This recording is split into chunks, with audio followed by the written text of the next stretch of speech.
பூமி உருண்டை வடிவத்திலே உருவாகி அந்தரத்திலே தொங்குகிறது என்ற கருத்தை தேவனேந்தி வேறு யார் வெளிப்படுத்தி இருக்க முடியும்? பூமி சுற்றுவதில்லை, அது திடமான அஸ்திவாரத்தின் மேல் அசையாமல் நிற்கிறது என்று பிளேட்டோ, அரிஸ்டார்கஸ் என்பவர்கள் நம்பி வந்தனர். 500 வருடங்களுக்கு முன் தான் கோப்பர்னிக்கஸ் பூமி தன்னைத்தானே சுற்றி கொண்டிருக்கிறது என்பதை கண்டுபிடித்தார். பூமி சுழலுவதனால் தான் இரவு பகல் மாறி மாறி ஏற்படுகிறது. பூமி சுற்றுவதனால் தான் இன்றைக்கு நம்முடைய தேசத்திற்கு இரவாய் இருக்கும் போது அமெரிக்காவிற்கு பகலாய் இருக்கிறது.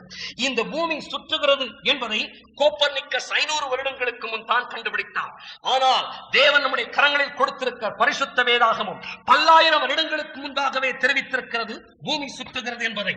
சான்றுகளை தருகிறேன், கேளுங்கள்.